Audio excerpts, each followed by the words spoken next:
बिस्मिल्लाहिर्रहमानिर्रहीम। अस्सलाम वालेकुम वरहमतुल्लाहि वबरकातुहू। तो अज़ीज़ तलबा, जैसे कि आपको पता है हम T1 के का जो सिलेबस है हम इसको कंप्लीट करने की कोशिश कर रहे हैं। तो इसी सिलसिले में हमने परसों जो किया, हमने ये जो सिविक्स थी उसका भी T1 कंप्लीट किया है, जो जोग्राफिया थी उसका भी T1 कंप्लीट किया है। अच्छा, इसी तरह से हमारा जो डिजास्टर मैनेजमेंट का हिस्सा है वो भी हमने पढ़ा है, उसका भी जो T1 का तक का सिलेबस था वो हमने कंप्लीट किया है। हिस्ट्री के भी 3 यूनिट हमने पढ़े थी। अब ये जो एक यूनिट रह गया था ये है T1 का लास्ट यूनिट हिस्ट्री में। तो जो आज का यूनिट है वो है Nazism and rise of Hitler. Nazism and rise of Hitler, यहाँ पे दो टर्म्स है, एक है नाज़ीइज़्म और दूसरा है हिटलर। हिटलर की बात करेंगे तो सारे लोग, ये एक मशहूर बादशाह था, ये एक मशहूर हुक्मरान था जो कहाँ से था, जर्मनी का था, जो चाहता था कि मैं सारी दुनिया पे हुकूमत करूं। हिटलर का दौर सब लोग जानते हैं। हिटलर का जो दौर था सबने पढ़ा होगा, इसके बारे में थोड़ी बहुत जानकारी आज इसके बारे में हम भी हासिल करेंगे, किसके बारे, हिटलर का दौर। तो हिटलर ने जो इसका ख्वाब था कि मैं सारे दुनिया पे हुकूमत करूं, इसके लिए इसने एक तहरीक चलाई जिसको हम नाज़ीइज़्म के नाम से जानते हैं। यानी कि ये नाज़ीइज़्म जो है ये हिटलर की तारीख है, तहरीक ये हिटलर की तहरीक है, हिटलर का मोमेंटा है कि हिटलर ने कैसे लोगों में अपने लोगों में ये डाला कि हमें सारी दुनिया को फतह करना है, सारी दुनिया पे हमें कब्जा करना है। हिटलर बहुत मशहूर बादशाह था, बहुत तगड़ा बादशाह, बहुत सारी जंगें उसने लड़ी और बहुत सारे मुल्कों पे इसने कब्जा किया। इसी तहरीक के ज़रिए कि लोगों के दिलों में लोगों के दिमागों में इसने एक ये नुक्ता डाल दिया कि हमें सारी दुनिया को कब्जा करना है। उस तारीख को बाद में नाज़ीइज़्म के नाम से हम जानने लगे। Birth of Weimar Republic, birth of Weimar Republic, Weimar Republic, Weimar जमहूरियत वाइमर एक जगह का नाम है और वहाँ पे एक जमहूरी हुकूमत ने जन्म लिया, वहाँ पर एक जमहूरी हुकूमत ने लिया, इसलिए इसको बर्थ ऑफ वाइमर रिपब्लिक कहते हैं। ये थोड़ा मैं लेटली डिस्कस करूँगा। सबसे पहले हम ये पढ़ेंगे कि क्या हुआ इन अर्ली 20th सेंचुरी। जैसे कि पता है सबको 1914 से 1918 तक वर्ल्ड वार पहली चल रही, दुनिया की पहली जंग अजीम चल रही थी और ये जंग अजीम जर्मनी ने लड़ी अपने एलाइज के साथ। जो इसके हामी थे ऑस्ट्रियन लोग, अक्सर इसको ऑस्ट्रेलिया नहीं, ये ऑस्ट्रिया है। अपने जर्मनी और ऑस्ट्रिया ने वर्ल्ड वार पहली शुरुआत की और किसके खिलाफ लड़ी, जो इसके एलाइज थे। किसके खिलाफ लड़ी, इंग्लैंड, फ्रांस और रशिया। एक तरफ से जर्मनी और ऑस्ट्रेलिया था जंग में, दूसरी तरफ से कौन थे, इंग्लैंड, फ्रांस और रशिया। ये जंग, इसको पहली जंग अजीम के नाम से जानते हैं। तो इसमें से बहुत सारे मुल्कों ने शिरकत की, लेकिन फोर फ्रंट पर यही थे। एक साइड से जर्मनी और ऑस्ट्रिया थे और दूसरी तरफ से कौन थे, इंग्लैंड, फ्रांस और रशिया। ये जो जंग थी, इससे क्या हुआ, जितने भी यूरोप के रिसोर्सेज थे वो सब खत्म हो गए। क्योंकि वर्ल्ड वार थी, यूरोप में जितने भी वसाइल थे वो सब खत्म हुए। जर्मनी ने क्या कर रखा था, इसने फ्रांस और बेल्जियम पे कब्जा कर रखा था। किस पे कब्जा करा रखा था, फ्रांस और बेल्जियम से। लेकिन जो इसके एलाइज थे, उनमें फ्रांस भी एक है, इंग्लैंड भी है, रशिया से, ये जर्मनी के खिलाफ लड़ रहे हैं। लेकिन जब इनके साथ यूएसए भी मिल गया, यूनाइटेड स्टेट्स भी इनके साथ मिल गया 1917 में, तो इनको बहुत जो इसके एलाइज है, कौन से, इंग्लैंड, फ्रांस और रशिया, ये बहुत ताकतवर हो गए।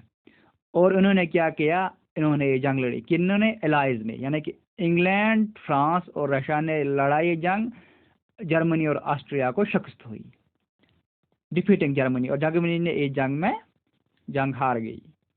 And the central powers in 1909, Germany और इसके जो बाकी पावर्स थे जिन पे कब्जा किया था, ऑस्ट्रिया थे, बेल्जियम था, उन्होंने हारा। कब हारा, नवंबर 1918, नवंबर 1918 में जर्मनी ने ये जंग हारी अपने जो इसके इत्तेहादी थे तमाम इत्तेहादी समेत इसने ये जंग हारी।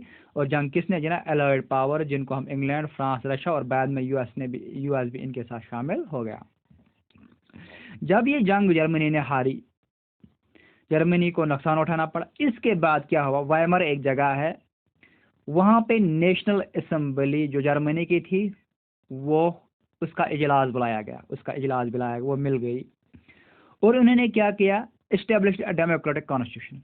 इन्होंने एक जमहूरी निज़ाम कायम किया विद अ फेडरल स्ट्रक्चर उन्होंने बनाया, एक जमहूरी निज़ाम बनाया। अब तक वहाँ डिक्टेटरशिप चल रही थी, इससे पहले जर्मनी में डिक्टेटरशिप चल रही थी, लेकिन इसके बाद जर्मनी में क्या?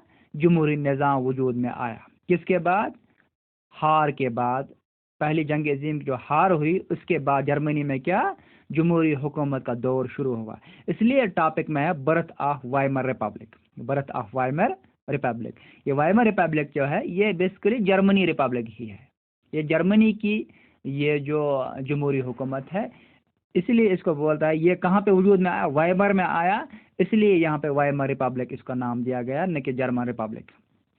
वाइमर एक जगह है, वहाँ पे नेशनल असेंबली का इजलास बुलाया गया और नेशनल असेंबली ने एक रेजोल्यूशन पास किया। इन्होंने जो इनकी तर्ज हुकूमत था वो ख़त्म किया पुराना वाला, और अब इन्होंने नया तर्ज हुकूमत था वो क्या बनाया? ये डेमोक्रेटिक कॉन्स्टिट्यूशन, जमहूरी निज़ाम, जमहूरी हुकूमत का क़याम वजूद में लाया एक फेडरल स्ट्रक्चर के तहत।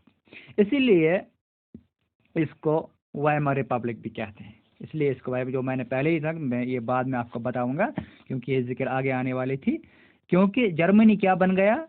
डेमोक्रेटिक कॉन्स्टिट्यूशन, जमहूरी निज़ाम बन गया जर्मनी।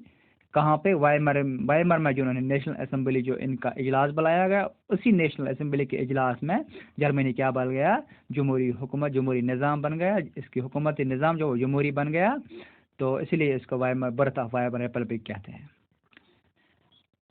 इसके बाद क्या हुआ? जर्मन पार्लियामेंट है, क्योंकि इन्होंने फेडरल स्ट्रक्चर बनाया। फेडरल स्ट्रक्चर से क्या हुआ? जर्मनी पार्लियामेंट जो है, जर्मनी के जो पार्लियामेंट है वहाँ डिप्टीज बनाए गए, और डिप्टीज को भी क्या? इक्वल एंड यूनिवर्सल वोट्स देने का हक दिया। और ये वोट सब बालिग लोग डालेंगे, अडल्ट इंक्लूडिंग वुमेन। यानी कि इसमें क्या किया गया? एक तो जर्मनी पार्लियामेंट में जो उनके ये थे, जो इनके लीडर थे, उनके लीडर थे उनके डिप्टीज बनाए गए, यानी कि जिन्होंने कॉन्स्टिट्यूशनल पोस्ट इख्तियार कर रही थी, जिन्होंने हुकूमत की पोस्ट ली थी, उनके डिप्टीज बनाए गए। और जो वोट डालने का हक था वो सब बालिग लोगों को दिया गया था, इंक्लूडिंग वुमेन, औरतों को भी। जैसे कि अब सबको पता है जर्मनी ने जंग हारा। इस जंग से क्या हुआ? जो इसकी कॉलोनीज थी, ओवरसी कॉलोनीज, यानी कि अपने घर से दूर, समंदर के दूसरे पार या दूर दूर जो इसकी कॉलोनीज थी, जिन इलाकों पे इसने कब्जा किया, वो भी जर्मनी हार गया। जर्मनी को वो भी छोड़नी पड़ी। कौन? वो कॉलोनीज। जो वार का गिल्ट क्लाज है, जब जंगें लड़ी जाती है इसके बाद जो माहिदा होता है, उस माहिदे में क्या हुआ कि जर्मनी को जिम्मेदार ठहराया गया कि जंग आपने शुरू की, और आपने जिनके खिलाफ ये जंग की शुरू की उन मुल्कों को काफ़ी नुकसान पहुंचा, यानी कि एलाइड कंट्रीज जिसमें इंग्लैंड, फ्रांस, रशिया, इनको बहुत सारा नुकसान पहुंचा, और ये जंग आपने शुरू की। इसीलिए आपको इस जंग का जो ये क्या खमियाना है, इस जंग का जो नुकसान है वो आपको भरना पड़ेगा। इसके बाद क्या हुआ? जो एलाइड आर्मीज थी, यानी कि इंग्लैंड, फ्रांस और रशिया की आर्मीज थी, दूसरी जगह है जर्मनी में राहिनलैंड को उन्होंने कब कब्जा किया? 1920 में इस माहिदे के तहत, क्योंकि जर्मनी ने इन मुल्कों का बहुत सारा नुकसान किया था, और जर्मनी को इस नुकसान की जो जंग में हुआ था इन एलाइड कंट्रीज़ की, इंग्लैंड, रशिया और फ्रांस का, इसकी भरपाई करनी थी। इसके बदले में जर्मनी को राहिनलैंड 1920 में देना पड़ा इन एलाइड कंट्रीज़ को। तो आज के लिए इतना ही, बाकी सलाम।